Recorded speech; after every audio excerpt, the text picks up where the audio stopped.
आपको अगवा कर नजर आए सर? 6 दिन से 2 लोग लापता हैं, उनकी जिंदगी मौत का मामला है। अगर उनको कुछ हुआ तो आप जिम्मेदार होंगे? आइए सर,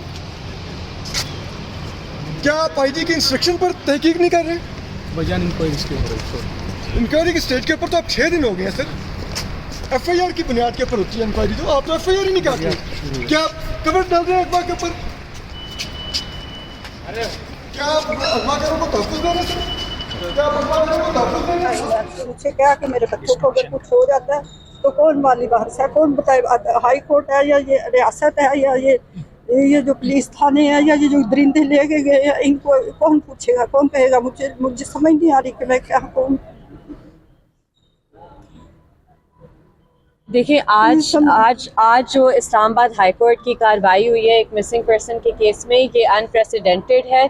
इस तरह की एपैथी, इस तरह की लापरवाही अगर कुछ भी अहमद नूरानी के भाइयों को हो जाए तो जस्टिस इनाम मिन्हास इस्लामाबाद हाई कोर्ट के उसके ज़िम्मेदार हैं, जिन्होंने आज भी इनकार कर दिया। जब ये पहली दफ़ा है कि एक मिसिंग पर्सन का केस इस्लामाबाद हाई कोर्ट में लगा हुआ है और पुलिस आकर कह रही है हमने पर्चा नहीं दर्ज किया, और हाई कोर्ट का जज कह रहे हैं जी आप 22A में जाएं, पुलिस से ये नहीं पूछ रहा कि अगवा का पर्चा जो कि 154 की रिक्वायरमेंट है कि वो फिल फॉर दर्ज करें, क्यों नहीं किया? अब तक क्या तफ्तीश की है? ये उन्होंने आज एक रिपोर्ट जमा कराई है अदालत में, जो कि एक रिपोर्ट नहीं एक मजाक है, जिसमें वो तफ्तीश करें। तफ्तीश पर्चे के बगैर हो नहीं सकती। किस तरह की तफ्तीश करें? जिस तरह एक 2 साल का बच्चा कोई स्कूल एग्ज़ाम में लिखता है, उस तरह का एक कागज़ लिखकर एक आईनी अदालत में पेश करें।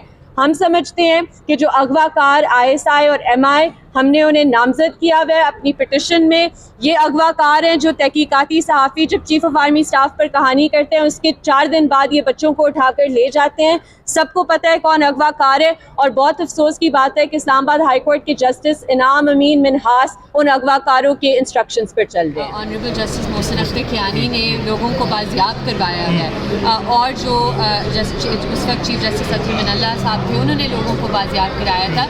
इन अदालतों में बहुत से और जजेस हैं जिन्होंने लोगों को बाजियाब कराया है, लेकिन ये जो सारे केसेस एकदम से तकरीबन मैं अपनी पिटिशन्स की बात कर सकती हूँ कि क्योंकि मेरे ज़्यादा अक्सरियत में इस तरह के इस नोयत के केस होते हैं, वो सारे नए जजेस के सामने लग रहे हैं। कोई केस कोई सीनियर जजेस के सामने लग नहीं रहे जो पहले इस्लामाबाद हाई कोर्ट के जजेस थे। तो एक बहुत वाज़ेह अटैम्प्ट तो नहीं, एक कंट्रोल उन्होंने इस्टेब्लिश कर लिया, उन्होंने अदालतों को मैनेज कर लिया। अब यही बात कि आप देखें हमें पिटिशन हमने लगाई कैसी थी कि हम चीफ साहब के सेक्रेटरी के पास लिटरली 3 दफ़ा गए कि काइंडली पिटिशन लगा दें, हमसे भेजा का मैटर है।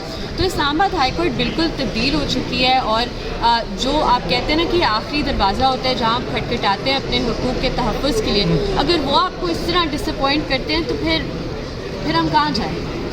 इस मौजूदा टेन्योर में अगर बात करें, आप ह्यूमन राइट्स एक्टिविस्ट रही हैं, आपकी वालिदा ने इस हवाले से बहुत काम किया। सबसे ज़्यादा अगर केसेस की बात करें या मार धाड़ या उठाने की बात करें तो मौजूदा रजीम में है या इससे पहले भी इस तरह के मामला होते रहे? देखिए ये तो हो रहा है, पाकिस्तान में ये तसलसल जारी है, क्योंकि पाकिस्तान में एक ही हुकूमत रही है 70 साल से। ठीक है, ये पार्टीज़ जो हैं ये उनके कंधों पर आती हैं, फिर जाती हैं, ठुड्डे खाकर जाती हैं, फिर उनके ही कंधों पर आती हैं, लेकिन हुकूमत तो एक ही है, और वही है जो अगवाकार भी है, वही है जो जुडिशरी में भी इंटरफेयर करता है, और वही है जिसने पार्लियामेंट को भी मजाक बना दिया है। तो ये कहना, और अभी क्योंकि आपने सवाल भी पूछा कि निकाब पोश के साथ भी हमें पता है, बच्चे को गली कूचे में पता है अगवाकार कौन है। हमने अपनी पिटिशन में वाज़ेह तौर पर लिखा हुआ है ISI और MI अगवाकार है, हमने उन पर डायरेक्ट इल्ज़ाम लगाया हुआ, और ये इल्ज़ाम बेसिस नहीं है, ये इल्ज़ाम की बुनियाद है कि अहमद नूरानी साहब ने चीफ ऑफ आर्मी स्टाफ पर तहकीकाती रिपोर्ट की थी, उसके चंद दिन बाद आपने उनके 2 भाई जबरन लापता कर दिए, और ये सारे जो सर्कमस्टेंशियल एविडेंस से सराउंड कर रहे हैं वो यही इंडिकेट करता है कि अगवाकार वही हैं। पुलिस FIR ना दर्ज करना, पिटिशन ना लगना, आज की जो कार्रवाई हुई है इससे क्लियर इंडिकेशन है कि कौन अगवाकार है। कौन अगवाकार है? आखिरी मेरा सवाल है आपसे, बलूचिस्तान के हवाले से, आप मिसिंग पर्सन के हवाले से, आप अभी भी केसेस आपके पास हैं? इससे पहले भी मारंग बलोच को भी हमने देखा, उनको भी केस आपने हैंडल किया। मिसिंग पर्सनस की गवर्नमेंट के जो तहकीकाती कमीशन थे उनके मुताबिक तो तकरीबन सिर्फ 420 अब ऐसे केसेस हैं जो अनसॉल्व हैं, जबकि दूसरी जानिब अगर बलूचिस्तान के उनकी बात करें तो उनके मुताबिक 7,000 ऐसे केसेस हैं। आपके नज़दीक कितने केसेस हैं और उनका हल कैसे निकाला जाए? पाकिस्तान में 10,000 से ज़्यादा जबरी गुमशदगी के केसेस हैं। इसमें 2-3 चीज़ें देखने की ज़रूरत है। सबसे पहले कि जो کمیشن کہتی ہے کہ ہمارے پاس صرف اتنے کیسز رہ گئے ہیں. آپ کو دیکھنے کی ضرورت ہے کہ ان کا ڈسپوزل ریٹ وہ کس طرح کیلکولیٹ کرتے ہیں. انہوں نے یہ رپورٹس ہائی کورٹ میں بھی جمع کرائی ہوئی ہیں جہاں وہ کہتے ہیں اگر ہمیں ایک ڈیڈ باڈی ملتی ہے یعنی ایک لاش ملتی ہے وہ کیس ڈسپوز آف ہو گیا ہے. اگر کوئی واپس آ جاتا ہے, رہا ہو جاتا ہے, وہ کیس ریزالوڈ ہے. اگر کوئی انٹرنمنٹ سینٹر یعنی جو غیر قانونی حراستی مراکز ہیں ان میں ملتا ہے تو پھر یہ کیس ڈسپوز آف ہے. اس ٹائم پر ہزاروں لوگ آپ کے انٹرنمنٹ سینٹرز میں ابھی تک بند ہیں. تو یہ جو کمیشن اپنی کارروائی دکھا رہی ہے اگر آپ اس کی باریکی میں جائیں تو نظر آتا ہے کہ یہ صرف کیس بند کرنے کے لیے کہتے ہیں کہ جی یہ سارے کیسز ریزالوڈ ہیں, ریزالو تو نہیں ہیں. ایک سوال مجھے ابھی اچانک سے یاد آیا. آئی جی اور دوسرے جو سپرنٹینڈنٹ جیل ان کو کہا گیا ہے کہ وہ اپنے فائل کریں جو کامنٹس ہیں. اس میں تو یہ کارروائی ہوئی ہے. دوسرا جو کارروائی ہوئی ہے بلوچستان کے اندر, وہاں کی پولیس نے جو سویلینز کے اوپر لاٹھیاں گولیاں اور تشدد کیا, اس کی میں شدید مذمت کرتا ہوں. اور جتنے بھی وہاں پہ گم شدہ افراد ہیں اور جو گرفتار ہیں مارنگ بلوچ سمیت, ان سب کی میں رہائی کا مطالبہ پاکستان تحریک انصاف کرتی ہے. اور اس لیے کہ جو 23 مارچ ہے وہ یوم جمہوریہ ہے. یوم جمہوریہ کے اوپر آپ نے دیکھا باقی سب کچھ تو تھا لیکن جمہوریت نہیں تھی.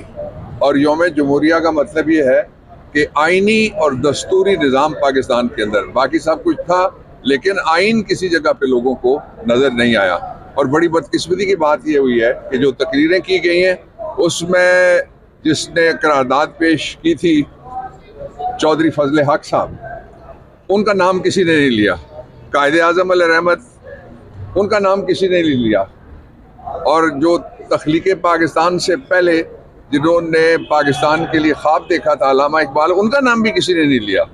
تو یہ کیسی ریاست ہے مجھے تو نہیں سمجھ آتا کہ یہ بنانا ریپبلک ہے یا جو مریم لے گئی تھی پائن ایپل وہ ریپبلک ہے یا یہ کوئی کیا ریپبلک ہے, یہ سمجھ میں نہیں آتا قوم کو. اس لیے جو میں کہنے والی بات ہے وہ یہ ہے اس موقع کے اوپر کہ قوم کو اگر اکٹھا کرنا ہے تو کسی بند کمرے میں بیٹھ کے اکٹھا نہیں کیا جا سکتا. بلوچستان کے مسئلے کو اگر حل کرنا ہے تو وہاں کے جو لوگ ہیں بلوچستان کے ان کو شریک کرنا چاہیے. اور بارود سے مسئلہ حل نہیں ہوگا, ڈائلاگ سے مسئلہ حل ہو سکتا ہے. بندے غائب کرنے سے, بندے مارنے سے مسئلہ حل نہیں ہوگا. مسئلے میں اضافہ ہوگا. آپ دیکھ رہے ہیں اضافہ ہو رہا ہے. اور یہ آج کی بات نہیں ہے.